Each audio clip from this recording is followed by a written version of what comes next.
He was my student, Jiraiya said quietly. Something in his face went somber. Naruto caught it but filed it away. He must have been good then, Naruto said. Whatever Jiraiya had been about to say was cut off by him deciding to introduce himself more fully, involving a dramatic pose.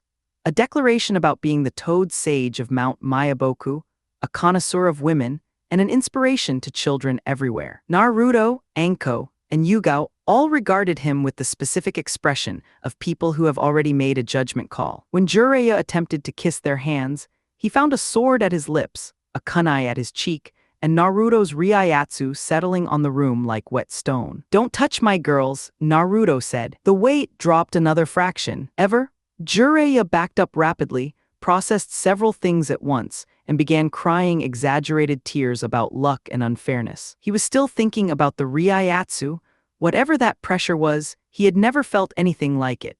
When Naruto said his goodbyes, let Anko and Yugao reattach themselves to his arms and walked out. After the door closed, Sarutobi looked at his student. "You didn't tell him," Sarutobi said. Jiraiya sighed and lowered himself into a chair. "No, it's not the right time. He already has his own direction. I was going to train him this month, but clearly," he gestured at the door, "he doesn't need it. I'll tell him when he comes back from wherever he's going." "You could have talked to him on your previous visits to the village," Sarutobi said, and his voice was quiet in the way that made the words land harder. "When he was on the streets, when he was alone." "I know." Jiraiya didn't look away. "I know. Kushina is alive, by the way." Jiraiya got up from the chair and stepped toward the window, then stepped out of the window entirely, fell, hit the ground, and from somewhere outside the office came a muffled, "What?" Sarutobi puffed his pipe and looked at the empty window for a moment. "She's going to enjoy that conversation," he said to nobody in particular. End of flashback. The memory of Jiraiya's face when Naruto mentioned his father still sat with him in a particular way. He knew there was more there. He'd deal with it when he got back. He heard footsteps in the doorway and recognized them without opening his eyes. "It's time, Naruto-kun," Rangiku said. He opened his eyes. She was framed in the doorway in her Shinigami uniform, hair loose, scanner in hand. He sat up, gathered his travel bag, and made sure Kyoka was secure at his side, and went downstairs. All his girls were there. He hadn't asked them to be. He stopped in the entry and looked at all of them, and the thing in his chest felt full in the way it rarely did. "You didn't all have to do this," he said. "You're our man," Kurenai said, with a warmth behind it that made the simple words carry weight. "We wanted to." He walked the line. He gave each girl a kiss she wouldn't forget in a hurry.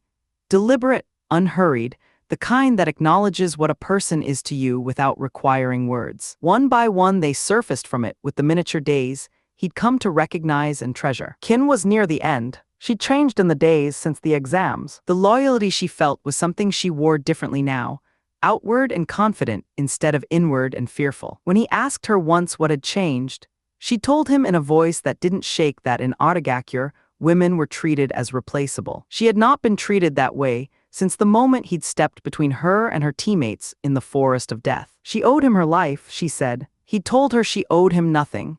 He was asking her to serve because she'd earned it, not because he could demand it. He wanted her as the first member of a royal guard, the people who would be his extension when he couldn't be in two places at once. The strongest he could find, reporting only to him, conducting high-priority operations, protecting what mattered. She had cried and held on to him until he could feel her ribs through her back. Now she gave him a smile. "Come back soon, Naruto-sama. We'll start your training the moment I'm back," he said. She nodded, bright-eyed. Last was Mikoto. He kissed her slowly, with both hands on her face, and she put everything she had into it. When they separated, her eyes were still closed. He pressed his lips to her ear. "When I'm back, we're going on that date. I promised." She made a sound that was mostly happiness and squeezed him once hard. He walked out with Rangiku, a reasonable distance from the village. Rangiku drew her Zanpakuto and stabbed it into the air. She turned it like a key. 2 sliding doors opened outward, then 2 more behind them, and out came black butterflies drifting into the light. Naruto looked into the white void beyond. "Senkeiman," Rangiku said, "a gateway between the human world and soul society." "A dimensional gate," Naruto said, genuinely interested. "Don't take too long passing through. The tunnel is hostile." She stepped in. He followed. Rukungai District. When the doors opened on the other side, Naruto stepped into a district that reminded him of the lower wards of Konoha at its most crowded and least maintained. Wooden buildings pressed together, vendors operating out of open stalls, people in rough clothing with bare feet on packed earth. He took it in without comment. Rangaku noticed, "This is the Rukungai, where souls go after we perform kanso on them, guide them here after death. It's divided into 320 districts. The first district is the most orderly. The number goes up as conditions decline. Past the 50th district things get difficult." She walked, and he walked beside her. "It reminds me of where I nearly starved. Before Jin found me, families rarely reunite here," he asked. "Almost never. People die at different times and places. You can spend centuries here and never find someone you're looking for." He thought about that for a while. They kept walking. "Why haven't the Godai 13 done anything about it?" he asked. "That's a complicated question. I'm not going anywhere." She was quiet for a beat. "Because the Soul Society's institutions are very old and very set in how they move. I don't think it's cruelty so much as inertia." He filed this under things to think about later. A great many things about Soul Society were going into that folder. They reached the outer wall of the Serite. Enormous white stone that curved at the horizon, 4 gates, a keeper at each. The gate they used was opened by a giant man called Jidanbo, with the particular courtesy of someone who respects the chain of command, but has genuinely excellent manners. Inside was another world entirely. Order, space, clean lines, the barracks of each of the 13 divisions arranged at intervals, each distinct, each marked with its division's number. The Serite proper. The White Tower of the Senzakyu for prisoners, Sakaioku Hill for executions, nobles in their compounds, captains overseeing their squads. Naruto took it in with the focused interest of someone building mental architecture. "I want to model something after this," he said, more to himself than to Rangaku. "Different in the right ways, but the bones of it." Akane's voice, "This place is incredible. I've never seen anything so organized."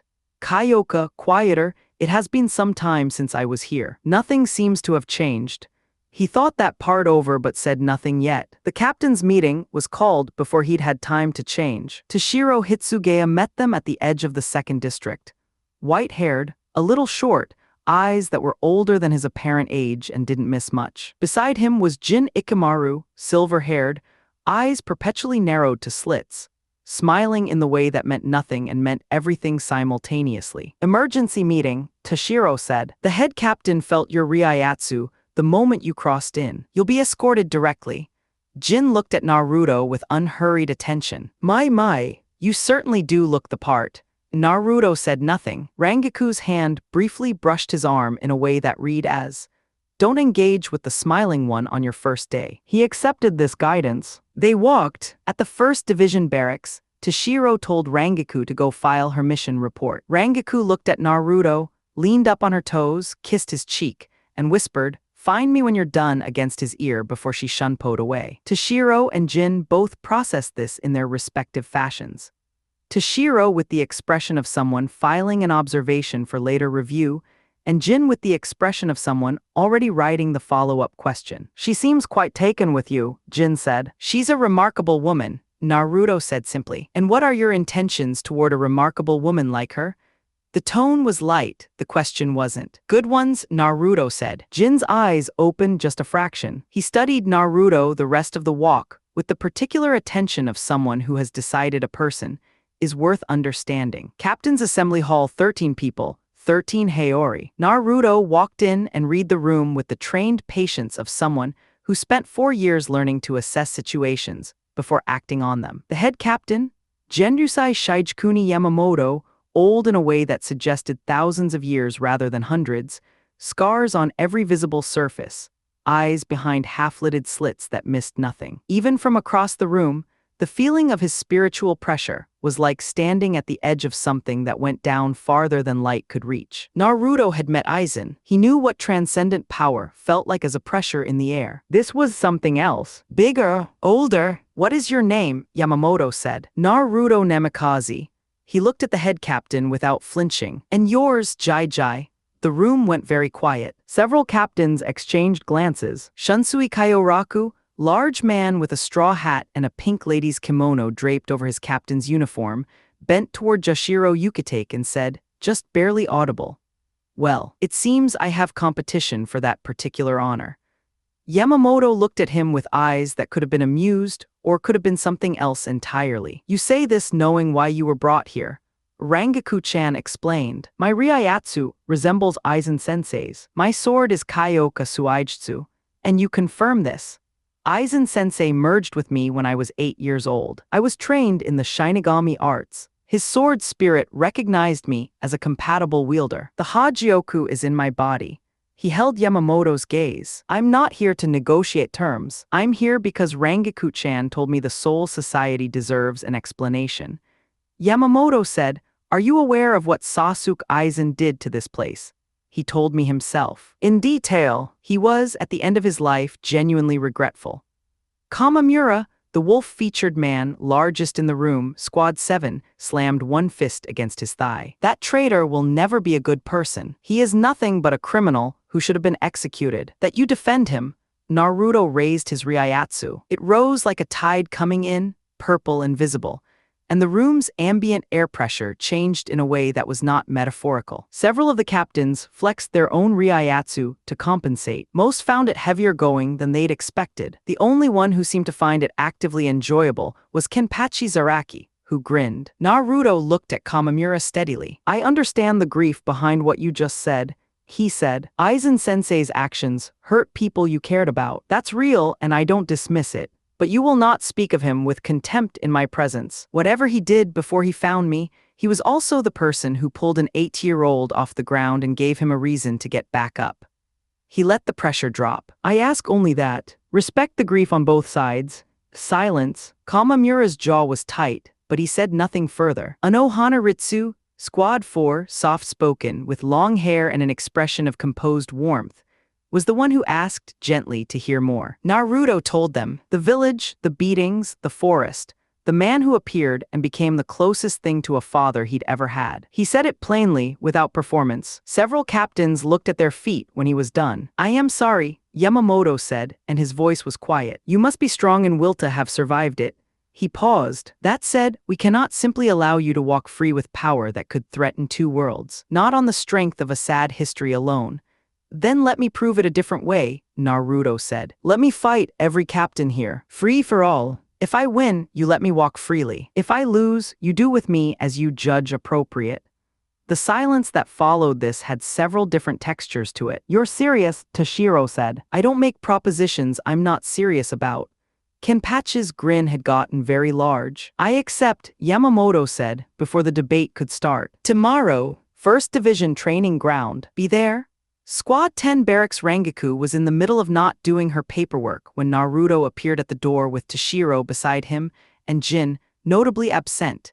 He'd gone somewhere else with the particular air of someone who will appear later at an inconvenient moment. She launched herself off her chair and across the room. He caught the embrace, returned it, and had just enough time to register that she was actively trying to smother him with affection before the universe decided he needed to meet 2 other people instead. The woman with the long orange hair. Orihime Inao, human, former substitute Shinigami adjacent, currently in post-battle emotional recovery from matters she would explain in approximately 2 minutes. The woman with the golden eyes and dark skin.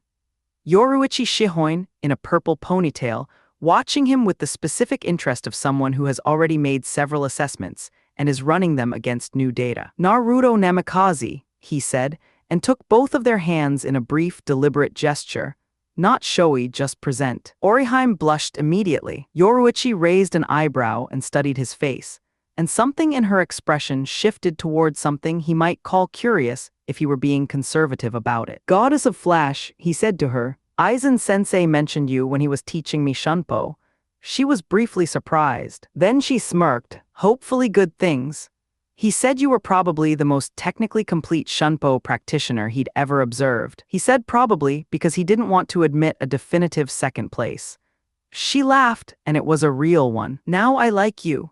Toshiro explained the captain meeting to both women while Naruto sat. Orihime cried quietly at the parts about his childhood, with the specific quality of tears from someone who knows what it is to be alone and recognized the shape of it in someone else's story. Yoruichi let one go as well and was immediately annoyed with herself about it, though she didn't look away. When it was finished, Rangaku launched herself at him again, which this time resulted in his face being somewhat comprehensively occupied. Toshiro appeared to be reevaluating his life choices. Oriheim giggled. Yoruichi switched to cat form, abruptly, out of a side room, producing a black cat with golden eyes that hopped onto Naruto's shoulder and wrapped her tail around his neck, which he took in stride, because at this point his threshold for unusual had been recalibrated several times over. "I've always liked this form," Yoruichi said from his shoulder. "Ready to see more of the Serete?"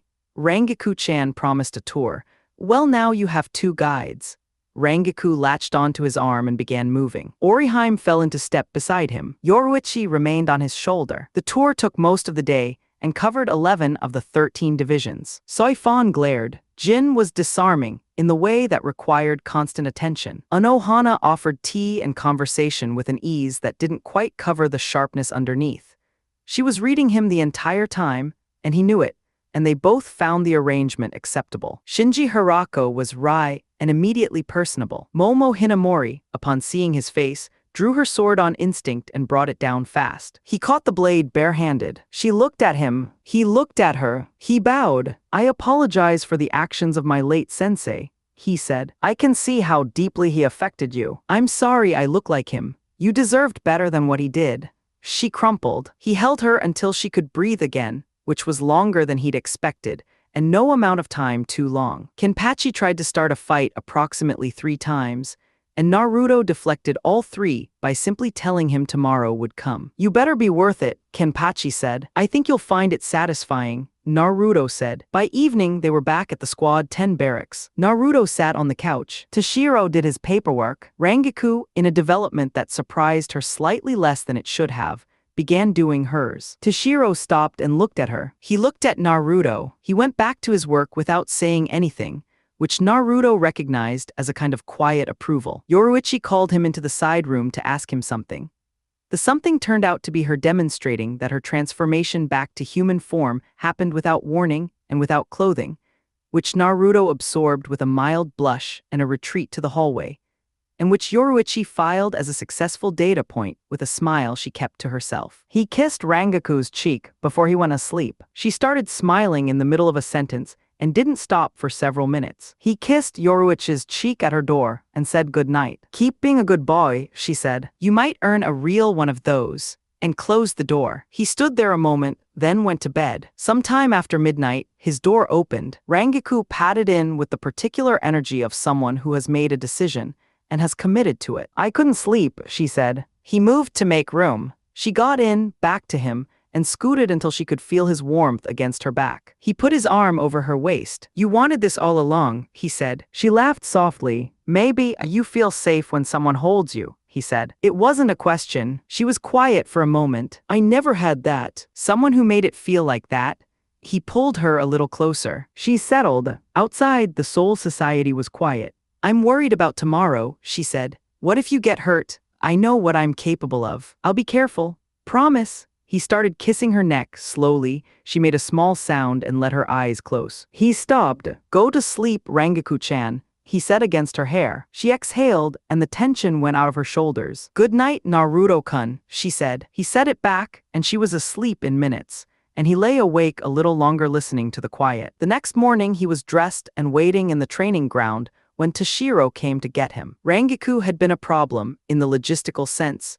She'd been wound around him like a vine and apparently had no interest in stopping. He'd eventually managed to leave by the time-honored method of kissing her forehead until she smiled and relaxed her grip. He put Kyoka down and waited for the captains to decide how they were going to approach this. Soifon stepped forward. Kamimura followed. "Well," Naruto said, hands in pockets. "Let's begin." Soifon was fast, genuinely fast, with an afterimage speed that put her in a different category from the Jonin of the 5 nations. Her Shikai Suzumabachi, death in 2 steps, was elegant in its precision. Naruto kept his hands in his pockets and redirected her strikes with subtle shifts in his footing. When she came too close, he put both arms around her and held her still, which had the effect of making her forget for approximately 2 seconds that she was in a battle, which was what he'd needed. "Soi-chan," he said quietly, "I genuinely don't want to hurt you."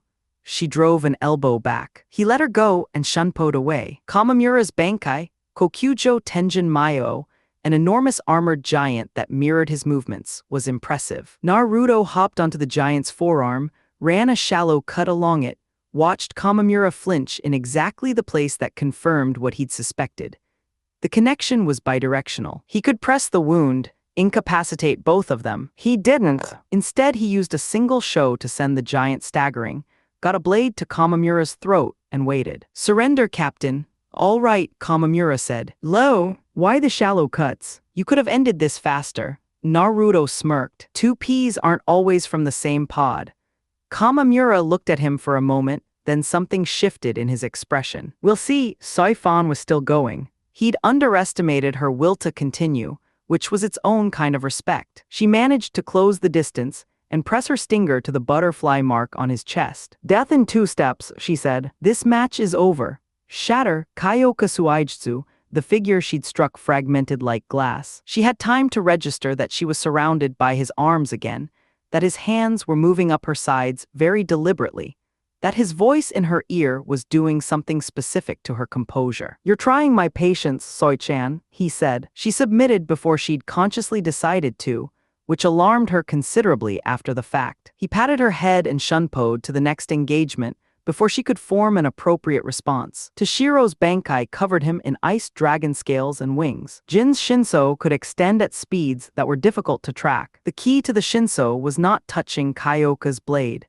The key to negating Kyoka Suijutsu was touching the blade, and Jin had worked out that the two facts were in direct opposition. He also had, in his usual fashion, decided the correct response was to share this information with everyone at the worst possible moment. Naruto heard Jin yell, "You idiots, I never touched his sword," and was already moving. He took out Toshiro and Shinji in 2 movements, one Sho, one Bakudo. He dropped into Shunsui's range with Kyoka to his neck, and on the other side of him, fingers pointed at Joshiro, a completed Byakurai. "You had me," Shunsui said, looking pleased. "At least acknowledge you had us." "I had you," Naruto agreed. "Wonderful. Sake later, after you formally surrender." "Surrender?" Yes, Joshiro acknowledged. "You've clearly held back this entire time," Joshiro said, which was more honest than any of them had been so far. "Why?" Naruto released both of them and stepped back. "Because this was a sparring match. I wanted to show you something about my intentions without wasting you in the process." Shunsui tilted his hat. "I thought so about 20 minutes in. It was the way you were moving." He looked out at the half-destroyed training ground. "This could have been over very quickly." "Yes," Naruto said, "and you still wanted it to be fair. I needed you to understand that I'm not Aizen Sensei. That takes time to demonstrate. It doesn't happen if you're all unconscious." Byakuya Kuchiki, who had said very little, raised his blade. His Senbonzakura, cherry blossoms made of razor petals, filled the air between them. Naruto watched the petals and waited. Kensei Mugyuruma tried to close from the side. Naruto redirected Kensei's knife with a flick of his own blade and tagged Byakuya with a Byakurai to the shoulder, light enough to stun the muscles, heavy enough to deactivate the Zanpakuto. Byakuya's eyes closed briefly. When they opened, he said, "I concede." Kenpachi was last. He pulled the eye patch. The training ground went heavy in a way that wasn't metaphorical. A tower of yellow Ryatsu rose from him into the sky. Naruto met it with his own. Purple, blue-violet at the edges from the Hagioku's infusion. The 2 columns of visible spiritual energy pressed against each other, and the surrounding captains had to get on their knees. Shunsui and Joshiro were the only 2 who stayed upright. Kenpachi swung his sword. A wave of yellow Ryatsu, the size of a small building, came out of it. Naruto combined his own Ryatsu with the Hagioku's and swung back. The collision was audible across the Serite. When the dust cleared, Kenpachi was on the ground with multiple cuts and a great deal of satisfaction on his face, and Naruto was standing, and the training ground was not going to recover without significant reconstruction. "Naruto-kun!" The 3 women descended on him before he could turn around, Rangiku, Yoruichi, and Oriheim, coming from the spectator area. Shunsui and Joshiro appeared in front of them and stopped them before they closed the distance. "Wait," Shunsui said. "Look." At the center of what was left of the training ground, Naruto had one hand pressed to the side of his head. He was still standing. His eyes were closed. Then he went down. He came back with the Hagioku in that white void. "I apologize for the timing," the Hagioku said. "During a fight, though, Your plans to establish the village will fail unless you plan more carefully. I can see the shape of the future. I want to discuss it. This couldn't wait until I was asleep. The headaches are a side effect of using my power, the Hagioku said, bypassing his objection. The more you channel me, the more pronounced they'll become. And there's a consideration I want to raise about your relationship to the darker parts of your nature. Aizen was consumed by it. He fought alone. The variable you represent is that you don't. Naruto thought about that for a long moment. About Akane and Kyoka, about Kushina, about all of them, about the way love functions as a counterweight to the thing the Hagioku was describing. What do you see in the future? He asked. Plans more careful than the ones you've made so far. You need to be 2 steps ahead, not to be cruel, but because careless strength doesn't protect anyone. Then I'll start planning more carefully. Yes, the Hagioku said. You will, and he came back. He woke up in the Squad 4 barracks looking at a ceiling he recognized, with the awareness that something warm was pressing his face into a considerable amount of softness. He's awake, Rangaku announced. Then perhaps release him, Unohana said from somewhere in the direction of professionalism. Both Rangaku and Yoruichi let go. He took several deep breaths. What happened to the match? He asked. Rangaku explained. He'd gone down before landing the finishing blow on Yamamoto. Yamamoto had checked his pulse, said something quiet over him, and walked away. Unohana had made the call to bring him to the barracks, and Yamamoto's position on the wager. Meeting, Rangaku said. He got dressed, 4 women watching him with expressions ranging from admiring to professional, and they went. Captain's Assembly Hall. Round 2, he walked in. The captains were in formation. Yamamoto opened his eyes. Since you were rendered unconscious during our match, Yamamoto said, you technically lost. The wager was the captain's, Naruto said steady. I defeated the captains. This is where I want the captain's opinion, Yamamoto said, which produced a surprised murmur throughout the room, since Yamamoto very rarely deferred to anyone. He gestured, raise your hand if you believe this man's power represents a threat to the Soul Society. No hands. Raise your hand if you believe his intentions are what he says they are. 12 hands went up immediately. Shunsui, Joshiro, Jin, Shinji, Unohana, Toshiro, Kensei, Byakuya, Kamamura, Kenpachi with the condition of a rematch. Mayuri with eyes that said he had his own agenda, but his agenda was scientific rather than hostile. Soifan was last. She still hadn't quite processed what had happened to her during the fight. She looked at Naruto, who looked back at her with an expression she couldn't entirely categorize. Soi-chan, he said, quietly enough that only she could hear. What do you say? She raised her hand. Looking at the wall, Yamamoto gave the ruling. Naruto Namikaze was not to be considered a threat. He was free to come and go from the Soul Society at his own discretion. He also, Shunsui said helpfully, made Rangaku-chan smile in a way I've never seen in the entire time I've known her, so there's something to be said for the character assessment on that basis alone. Rangaku went red. Naruto didn't look away from Yamamoto, but he let a small smile happen. Can I stay for a few days? Naruto asked. Train with some of the captains. Refine what needs refining. You may, Yamamoto said. Return when you need to. Squad 10 barracks, celebration. Rangaku declared a celebration. Shunsui and Joshiro joined them. There was sake. Orihime tried the sake and made a face every time but kept drinking because Rangaku had told her it would taste better eventually. It didn't, particularly. Yoruichi, back in cat form on Naruto's shoulder, said quietly into his ear, you know you held back against Yamamoto too. I know, he said, but you were also genuinely at your limit by that point. 14 consecutive captain fights with intermittent Hagioku usage. Even you have an edge. There's always an edge, he said. She purred against his neck. He thought about what she'd said and filed it.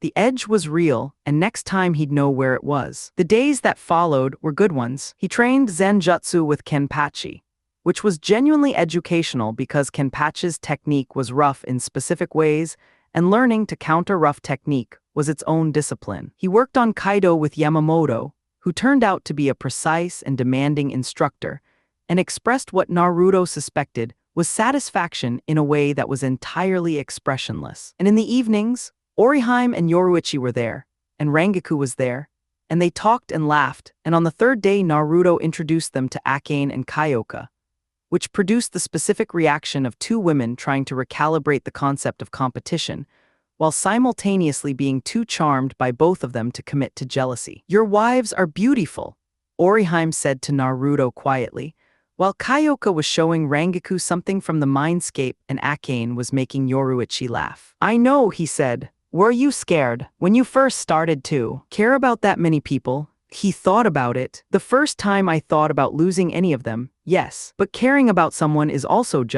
it's just the right thing. When it's real," he looked at her. "You'll understand." She was quiet for a moment then. "I think I'm starting to." He didn't say anything, but he put his arm around her shoulders briefly, the way you do with someone you're already trying to look after. She leaned into it a little. Yoruichi saw and filed it with the rest. On the 5th evening, Naruto went to find Rangaku and say it was time to leave for Karakura town. He had the specific feeling, hard to articulate, that there was somewhere he needed to be before returning home. She agreed immediately. Meanwhile, in Konoha, Jiraiya met Kushina at the front door of the Namikaze estate and was hit in the face before he finished saying hello. This was entirely predictable, and he had known it was coming, but he had underestimated the velocity. She picked him up by his collar after the second punch sent him into a wall. 30 seconds, she said. "Explain." He explained about the spy network, about the Akatsuki, about the travel, about the genuine impossibility of taking a child into that work. It was all true, and none of it was enough, and he knew it. She hit him again when he trailed off about the bathhouse visits. When he came back around, a girl with dark hair was looking down at him with the blank expression of someone who has recently been made aware of what happened and reserves judgment. He found himself looking up at a sky framed by a girl's legs. He smiled. "Hentai," the girl screamed. He had landed in the women's section. He accepted the subsequent beating with the equanimity of a man who knows he had it coming. Kushina walked away and thought about what she was going to tell Naruto when he got back. She thought about Jiraiya showing up at the compound, about the apology he'd attempted, about the fact that regardless of his reasons, he had been in Konoha and had not come for the boy she'd been locked underground missing for 12 years. She thought about Naruto's face when he'd talked about having no one. When Naruto got back, she decided Jiraiya would tell him himself. She wasn't going to do it for him, but she was going to be there when he did. Hinata on the 3rd day after Naruto left, Hinata arrived at the Namikaze estate hoping to find him and found Akane instead. "He's not here," Akane said. "Come in." Tea where they sat. They drank tea. Hinata kept giving her sideways looks. "You're worried about where you stand," Akane said. Hinata looked at the floor. I'm not as strong as I could be. And I know he said he liked me, but he's also..." She gestured vaguely at the concept of everything Naruto was. "He needs women around him who are strong and confident," Akane said. "Not unkindly. He needs people who love him and won't let him do stupid things unchallenged. You have that in you. I've seen it." She leaned forward. "He leaves for the Soul Society in 2 days. Use the time he's gone." Hinata looked at her. "What should I focus on?" "Whatever you're most afraid of." Hinata left the estate with her chin up and her hands in fists. She went home and told her father she wanted more. Hayashi looked at the expression on his daughter's face and agreed. She was at the training ground by herself, running through hand signs she'd learned from the scrolls her father had given her, until the earth beneath her fractured, where she wanted it to fracture and nowhere else. She thought about the preliminary match, about tying with Sakura, about how Naruto had told her she'd done great, and she'd believed him and also known it wasn't quite true yet. She ran through the sequence again. Not for Naruto. For herself first. The rest would follow. Kurenai, Anko, and Yugo at the bathhouse. Anko was eating dango. Kurenai was trying to convince herself that Asuma wasn't about to arrive. He arrived. He asked her on a date. She declined. He got louder about it in a public setting, which she had not expected, and grabbed her arm, which crossed into territory that she had never expected. Anko had a kunai at his cheek. Yugo had a blade at his neck. "Let go," Kurenai said. He asked who. "Naruto-kun," she said. The emotions that crossed Asuma's face were complicated. Disbelief, wounded ego, genuine hurt, and then something that curdled into anger. He said things about Naruto that made all 3 women's eyes go very cold. "When he comes back," Asuma said, "I'm fighting him, and then we'll see who you belong to." He shunshined. The women stood in the street. "We should tell Kushina," Kurenai said. They went to tell Kushina. Chapter 13, A Battle with the Captains and an Unexpected Challenger. "Well," Naruto said, hands at his sides. "Now we can get started." Kamamura moved first. His Bankai's enormous armored giant came down with a vertical swing. Naruto shunpoed sideways without hurry. "Too slow, Captain," he said. Behind him, "Don't forget you have two opponents." He turned to find Soi Fan closing on him with her stinger forward. He let her come to within a foot of him, then put his arms around her from behind. "Soi-chan," he said quietly, his voice at her ear. "Please give up. I really don't enjoy hurting women." She froze. Something in his voice had done something to her composure that she was going to examine later in private with great disapproval. She tried to elbow back. He shunpoed away, already redirecting. On the sidelines, Rangiku was watching with her arms crossed. "He's not taking this seriously yet," Yoruichi said. "He's barely moved." Orihime agreed. "That's what I mean," Yoruichi said. Kamamura's ghost arm swung. Naruto sidestepped and took an experimental cut at the forearm.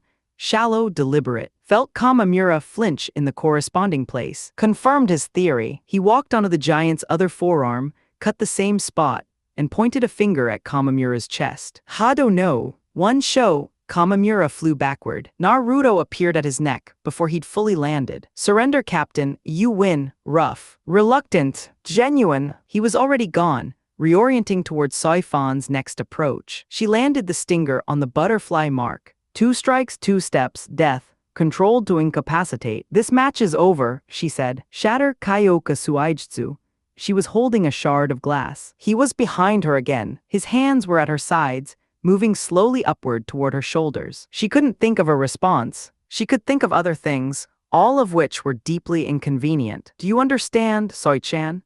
he said, in the tone that was somehow simultaneously gentle and commanding and extremely unfair. Fine," she managed. "I surrender." He let go. He cupped the back of her head lightly and said, "You look much better when you're not scowling." And then he was gone. She stood there alone in the training ground for a moment. Then the scowl came back, harder than before, and she turned to find Yoruichi watching her from the sidelines with an expression that was entirely too knowing. Toshiro came in with Jin behind him. The ice technique caught Naruto's arm. He was channeling Ryatsu to crack it loose when Soi Fan's stinger arrived from behind. He read it through the air and shattered the illusion again, but she was persistent, and Shinji Hirako had decided to enter while he was occupied with the two of them. Shinji's Shikai, Sakanade, reversed spatial orientation for everyone in its range. A punch that should have gone left went right. A strike from below came from above. Naruto figured out the inversion in approximately 3 exchanges and started working backward. Shunsui arrived after Shinji. His twin swords were one for speed, one for power, and his Shikai's ability activated rules for children's games within its Ryatsu field. Naruto caught the first one, Takeani, when Shunsui called it from above. Highest ground wins. He started watching for the next one. Iruni, call a color, cut that color. Damage scales with how much of the color covers both participants. Shunsui called white and cut across Naruto's chest. Naruto grunted. Not deep, but genuinely painful. Shunsui had the same color covering him. It was a trap as much as a technique. Byakuya Kuchiki and Kensei Mugyuruma arrived together. Petals and knife, one attacking from range, one attacking close. Naruto redirected Kensei's knife, stepped through Byakuya's Senbonzakura from underneath it, touched one finger to Byakuya's shoulder. Hado no. 4. Byakurai. The low-level lightning ran through Byakuya's body, seized his muscles without damage, and brought him to the ground. The Zanpakuto deactivated. Naruto turned in time to see Kensei and Byakuya's petals occupying the same space. The petals veered away at the last second. Byakuya had enough control left to redirect them. Naruto looked at the closed eyes, and the hand still angled precisely. "Impressive," he said. Byakuya said nothing. He tagged Kensei with the same restraint Bakudo he'd used on Jin, and swung to find Shunsui and Joshiro. Joshiro's Zanpakuto, Saujio no Kadoeri, twin blades linked by a red rope with metal charms, had absorbed his last Shakaho and returned it at double speed. He'd barely dodged. Now Shunsui had his blades crossed at his sides, and was watching him with the expression of someone genuinely enjoying themselves. "Are you going to get serious?" Shunsui asked. "After you do," Naruto said. Shunsui smiled. "Well then," they blurred. Several exchanges later, Naruto had a blade at Shunsui's neck, and 2 fingers pointed at Joshiro's chest. Neither of them had seen him move to get there. "I believe," Naruto said, "that this is where we draw the line." "Agreed," Shunsui said cheerfully. He deactivated his Shikai. Joshiro, gladly, Joshiro said. They stepped back. Naruto stepped down from the elevated position he'd been standing on without any visible effort, and looked at the captains who remained. I know what you've been seeing, Naruto said before the next engagement started. And yes, I've held back the entire time. Several captains did not enjoy hearing this confirmed. Why? Soifan demanded. Because I needed you to understand what I'm not as much as what I am. Shunsui said from the sidelines. I worked that out around the time he surrendered Soifan with his hands instead of his sword.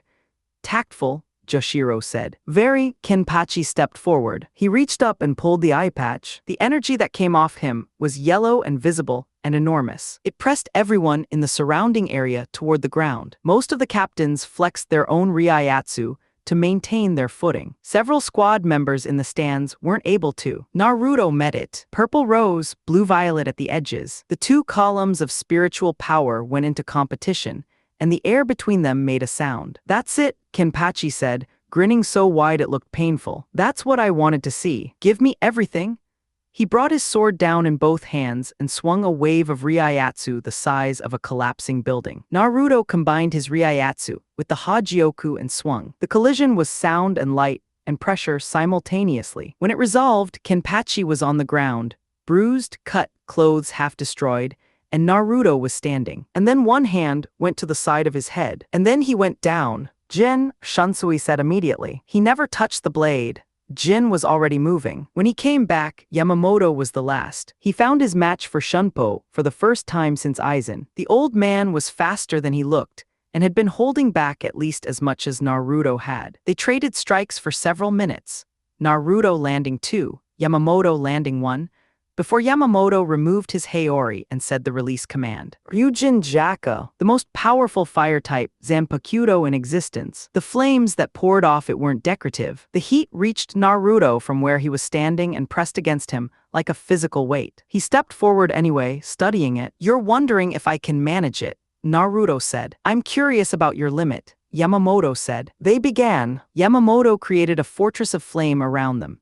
Jikaku Enjo, that cut off the spectators' view and trapped them inside a moving circle of fire. Inside it, he was faster than before. The combination of age and Shikai gave him a rhythm that was difficult to disrupt without committing to a pattern, and Naruto had been taught not to commit to patterns. He landed 2 cuts on the head captain, shallow, precisely placed, wrists and shoulders not vital, not coincidental. Those hits aren't accidental, Yamamoto said. Timing, Naruto said. Speed beats strength. Timing beats speed. I've been calibrating your rhythm since we started. Do you believe your timing is enough? I believe I've already demonstrated it. Yamamoto brought his blade high. Teimatsu, the wave of fire came. Naruto shunpoed and arrived at Yamamoto's back, reversed his grip on Kyoka, started his swing. He lost consciousness before it landed. He went down, through the firewall, from the sidelines. Someone called his name. Several people called his name. Captain's Assembly Hall. He woke to Rangaku and Yoruichi on either side of him, in a medical bed. He had some cuts. He had more clarity than he'd expected. You fainted, Rangaku said. Mid-swing, the Hagioku wanted to talk. She processed this. About what? Plans. What kind of plans? Long ones. He sat up. The head captain wants to see me. In the assembly hall, the vote was as unanimous as 13 captains could be. Soifan raised her hand last, looking at the wall, and Naruto gave her what he'd give her. The small nod of genuine respect that didn't require her to acknowledge she'd received it. Yamamoto, Naruto Namikaze, is not to be considered a threat to the Soul Society. He is free to return at his discretion. Can I stay a few days to train? Naruto asked. You may. Rangaku launched herself at him from behind. This, Shunsui said, watching, is a man I don't feel bad about. He trained with Kenpachi. He trained with Yamamoto on Kaido. He met Momo Hinamori again, and she was less startled this time. And he sat with her in Shinji's barracks for an hour and talked about Aizen in the way that allowed for complicated grief and didn't demand resolution. He let Oriheim lean on his shoulder when she was sad. He let Yoruichi complicate things by being herself, which she did consistently and with great skill. He slept with Rangaku's warmth against his back and thought about the village he was going to build and the people he wanted to protect. And on the 5th evening, He told them it was time to leave for the human world. Karakura town was waiting. Chapter 14, Naruto vs Yamamoto, and a new town. The match with Yamamoto had happened the morning of the second day, before the vote. This is what had happened. Naruto opened with a Reikoho. The high-level Kaido was more signal than strategy, confirming range and reaction time. Yamamoto sidestepped it and unsheathed Ryujin Jaka's sealed form. They closed the distance. What followed was the most technically demanding exchange Naruto had been in since Aizen himself. Yamamoto's experience was the difficult part. He'd been doing this for 1,000 years. He'd seen every pattern, read every stance, learned every tell. He didn't react, he anticipated. When Naruto shunpoed, Yamamoto was sometimes already in the correct defensive position before Naruto completed the movement. The only edge Naruto had was the one he told him about: timing. He landed 2 cuts on the wrists, 2 cuts on the shoulders. None of them were designed to disable. They were designed to map Yamamoto's defensive reflex time and confirm that his own timing was marginally better. It was when Yamamoto released Ryujin Jaka and surrounded them in Jikaku and Jo.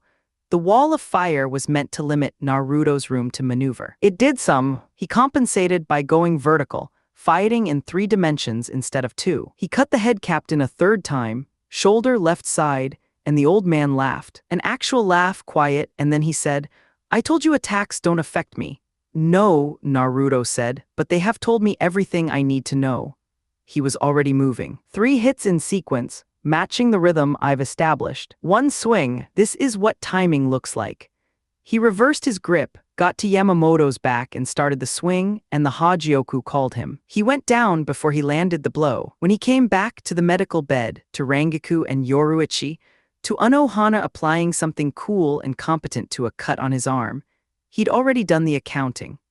The Hagioku had pulled him into the white void at exactly the moment the battle was resolved. He'd demonstrated what he'd needed to demonstrate. The feint was real, but its timing was not entirely coincidental. The Hagioku had things to say about planning. He listened to them. He told Akane and Kyoka what had happened. Akane was angry in the way she was angry when she'd been scared first. Kyoka was quiet and pressed close. He held them both and told them the Hagioku was a complicated ally, and he was watching it carefully. "You always say that," Akane said. "And I'm still here," he said. She exhaled. "You'd better stay that way." Konoha, Interlude. Jiraiya recovered from the bathhouse, bought a new notebook, and spent 2 days in the Namikaze estate common room trying to find the right moment to explain himself to Kushina. She kept leaving the room whenever he started sentences. On the 3rd day she sat across from him, poured tea, and said, "Explain it all and don't leave anything out." He did. She didn't hit him again after that. Instead, she said, "You have until Naruto comes back to decide what you're going to say to him, and then you say it yourself. I'm not doing it for you." Jiraiya nodded. "And you're not allowed to peep at the bathhouses while you're staying here." "Kushina, I will know. I always knew in the village. I know things." He put his notebook away. Soul Society. Final days, he worked Kaido with Yamamoto until the head captain said there was nothing left to teach him at that level.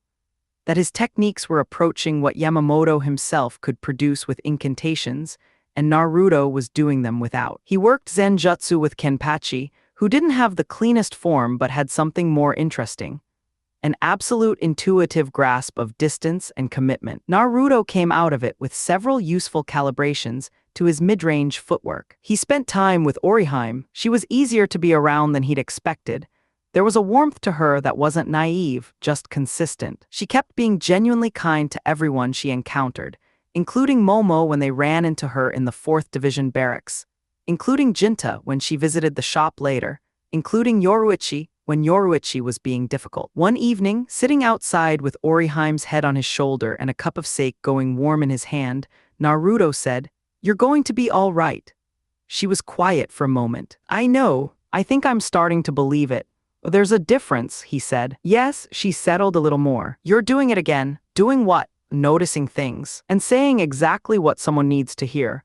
He said nothing. She smiled at the sky. Yoruichi found ways to be in the same room as him with increasing regularity, which he noticed, and which he chose to address at a pace that seemed right rather than a pace that was convenient. She was patient, Or rather, she was choosing to be patient, which was different and more meaningful. Rangaku slept in his room every night. On the last morning, when she woke up still tucked against him, she didn't move immediately. "You're leaving today," she said. "Karakura town first, then back home. I'll come when I can get leave approved. Toshiro will make you work for it." "He will," she agreed. "Worth it." He kissed the top of her head. She closed her eyes briefly, committing something to memory. Karakura town, first thing that happened. Ichigo Kurosaki saw his face and went for him. Second thing, Yoruichi and Rangaku stopped Ichigo. Third thing, Naruto bent Ichigo's wrist until he released, looked at him calmly and said, "I'm not Aizen."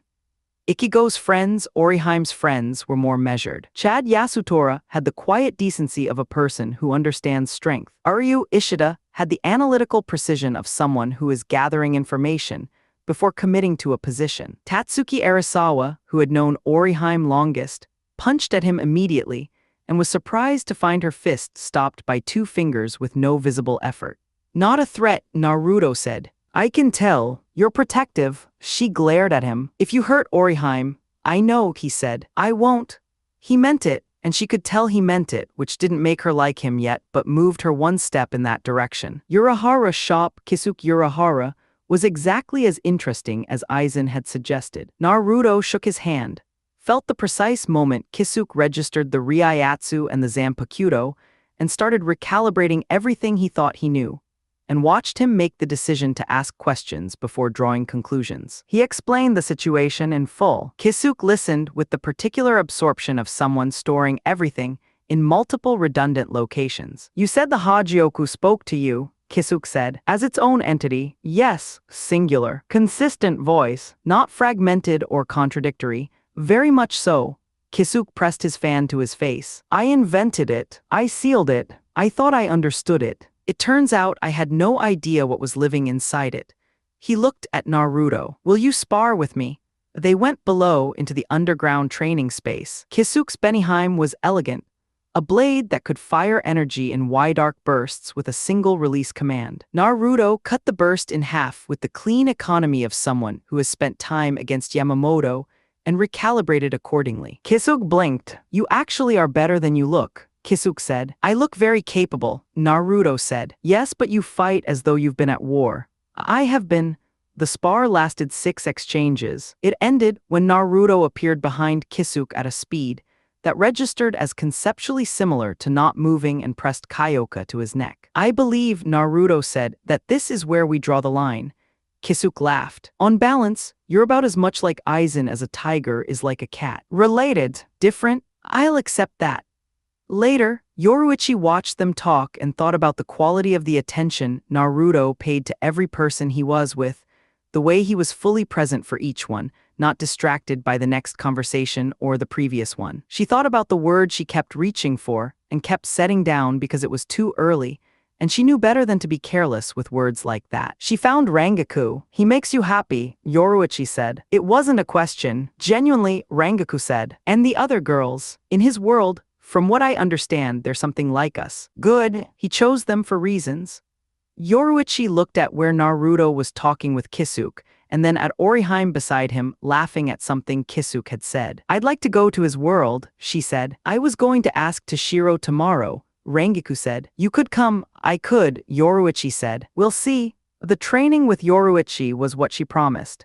Challenging, precise, and deeply educational. She was the most technically complete close combat practitioner Naruto had encountered, faster than him in straight Hakuda exchanges, and her Shunko, pressurized Kaido wrapped around her body, was a technique unlike anything from his world. He improved, measurably and in the specific ways that mattered. In between sessions, they were around each other. He noticed that she leaned her head on his shoulder when they watched things, that she grabbed his arm when they walked, that she laughed most freely when it was just the 4 of them.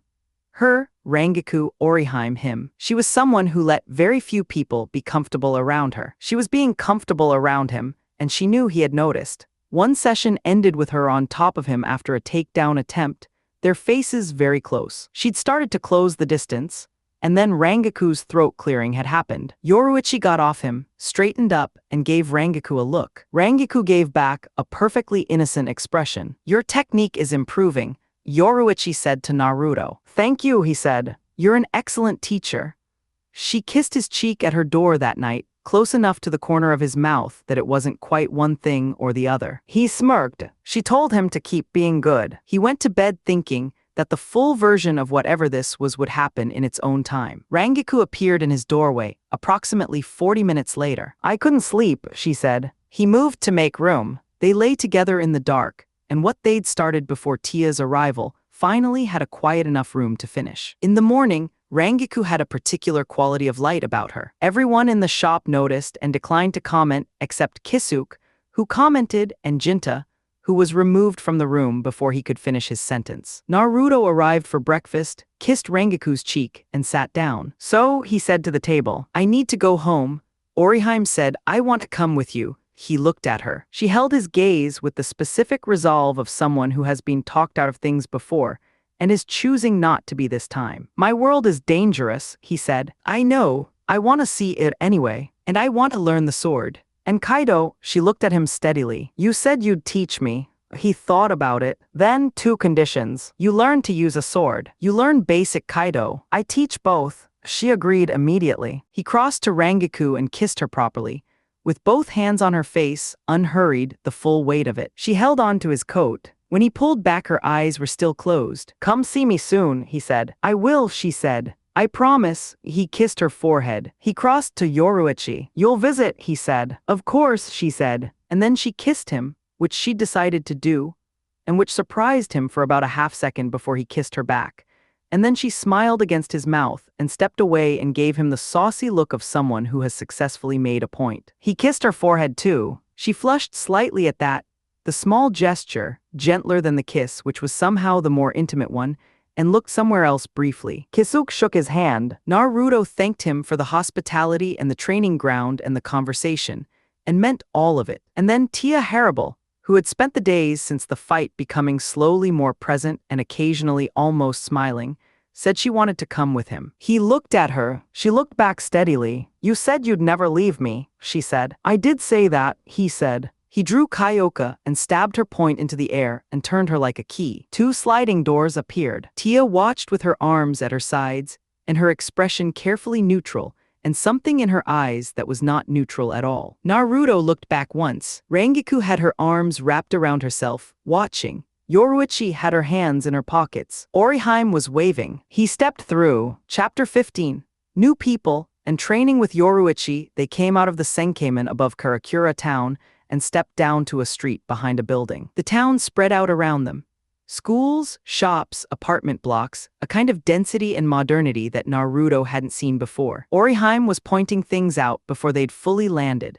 The river walk, the convenience stores, the particular bakery whose anpan she considered essential to any proper tour. He walked with one arm held out for Rangiku, who took it and let Oriheim lead, and listened to Yoruichi explain the district layout in the dry way of someone who has been here many times and loves it and will not admit this. A figure turned at the sound of Oriheim's name. "Tatsuki," Oriheim said, surprised. And beside Tatsuki, Ichigo Kurosaki, orange hair, the particular scowl of someone who is already annoyed before the situation develops. His eyes went to Naruto and stayed there, cataloging the hair and the clothes and the sword and the Ryatsu, and producing the conclusion he'd been trained to produce. "Aizen," he said. Yoruichi and Rangiku stepped in front of Naruto. Tatsuki's fist arrived a fraction later, and found itself stopped by 2 fingers before it reached him. Naruto looked at her. She looked at the hand, not moving. "You're protecting her," he said. "I understand that."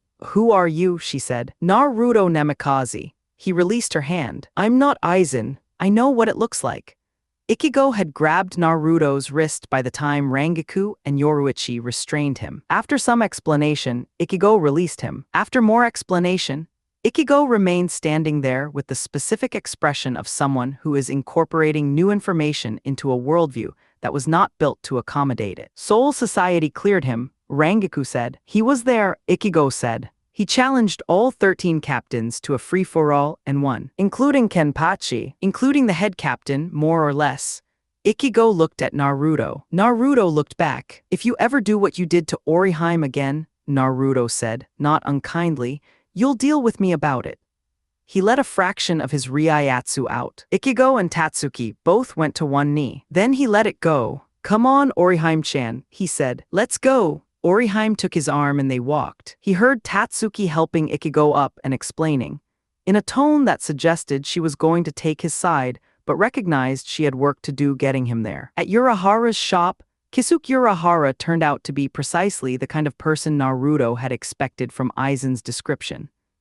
Enormously intelligent, deeply curious, committed to the performance of harmlessness in a way that didn't quite cover the sharpness underneath. He shook Naruto's hand. He felt the Reiatsu and the Zanpakuto. He made the same calibration Toshiro had made and Byakuya had made and Yamamoto had made, and arrived at the same place.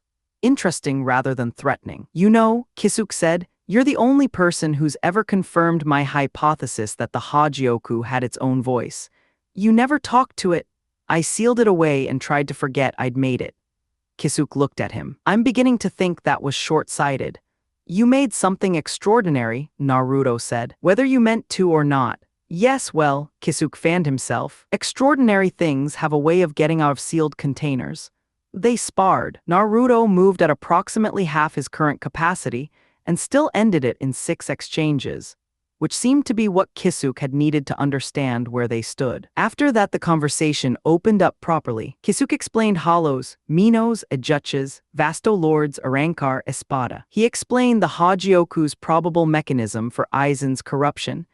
The desire amplified until it consumed the person. He confirmed what the Hagioku had told Naruto about the transcendence threshold. "The difference," Kisuke said, "is that Aizen had nothing to lose and everything to want." "What does that make you, do you think?"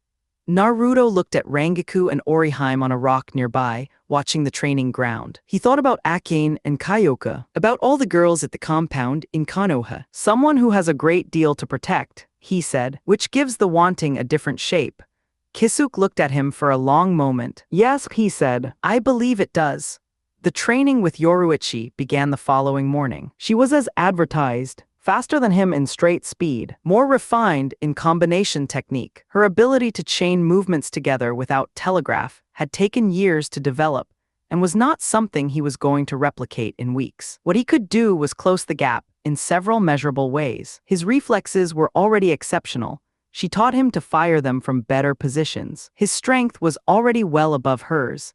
She taught him to use leverage instead of overcommitting to it. His footwork was already good. She spent 3 days making it excellent. In between, they were around each other. She curled up against his shoulder in the evenings without announcement or ceremony. She found reasons to grab his arm when they walked. She made him laugh, genuinely, not performatively, several times, which she noted with the attention of someone filing away information she plans to use. One session ended with her straddling him after a takedown, both of them breathing hard. The distance between their faces was small. She started to close it. "Ahem," said Rangaku. Yoruichi got up, gave Rangaku a look, and walked it off with the dignity of someone who has made a strategic withdrawal. Rangaku looked at Naruto with the perfectly composed expression of someone who has absolutely nothing to explain. "She really does like you," Rangaku said later.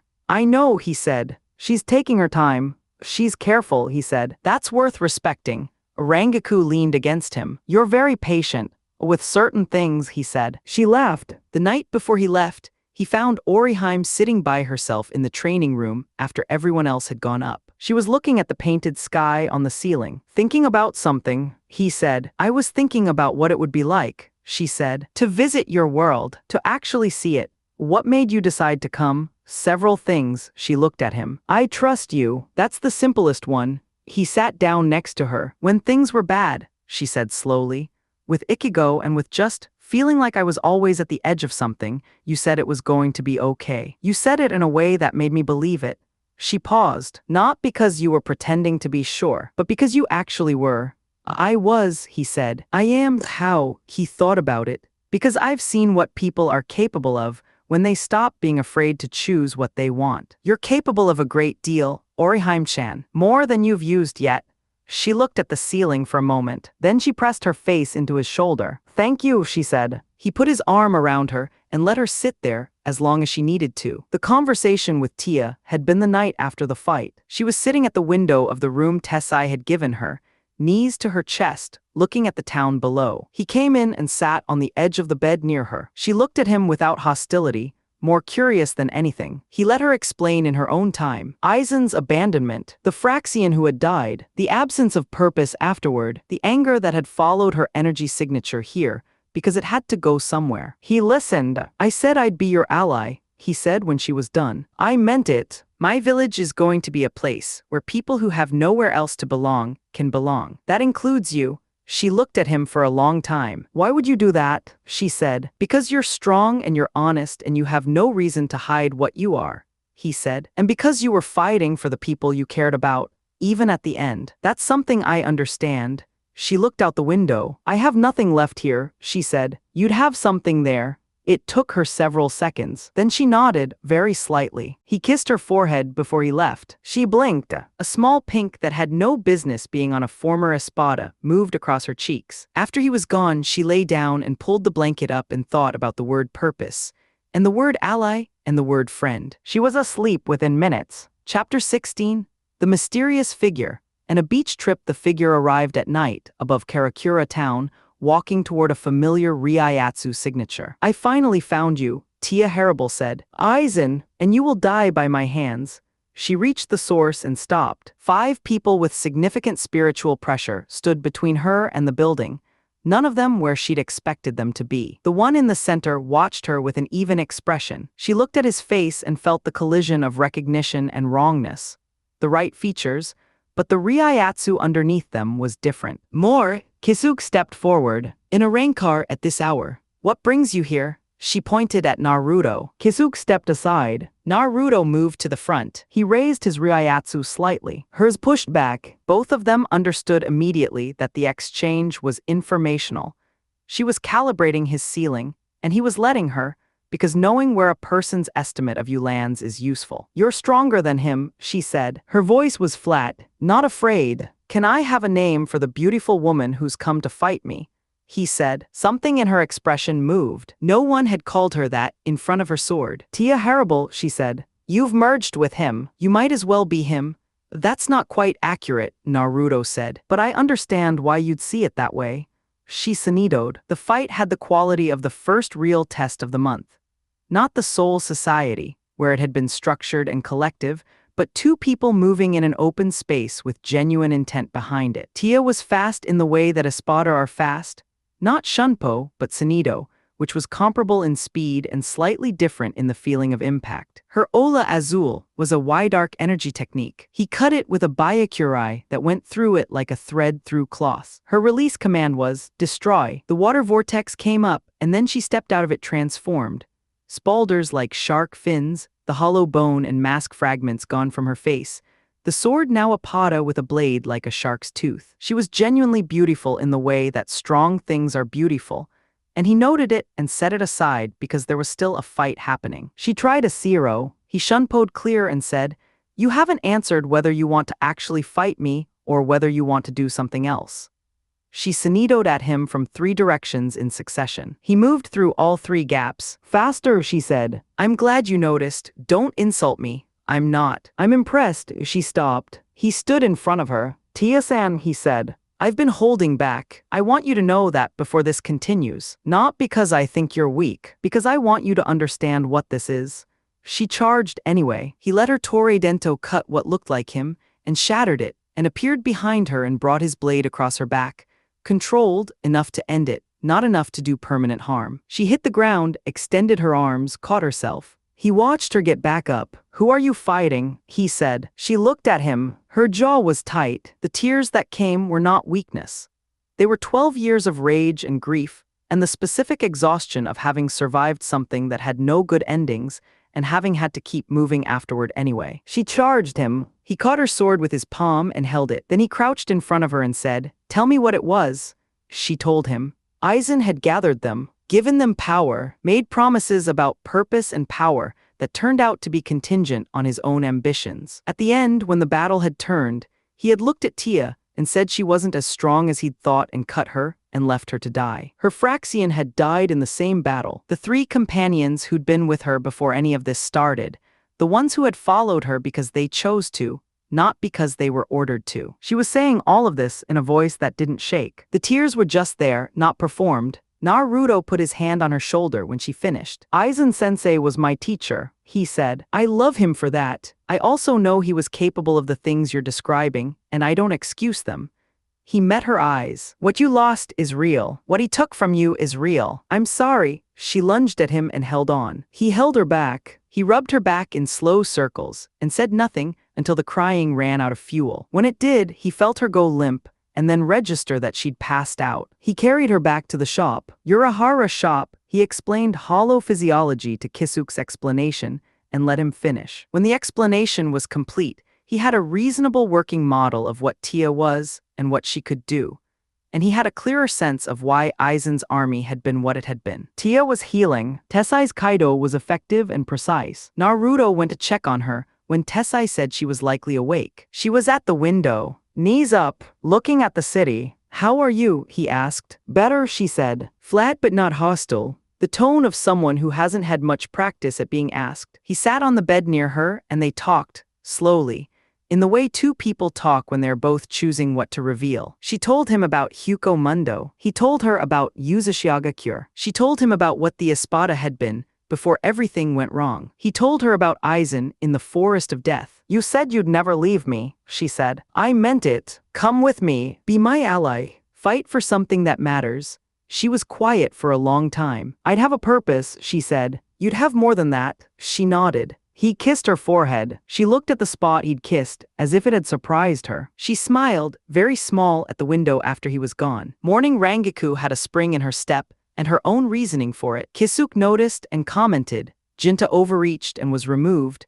Tessai provided quiet competence in the background. Naruto arrived for breakfast, kissed Rangiku's cheek, and said to the table, I need to start heading back.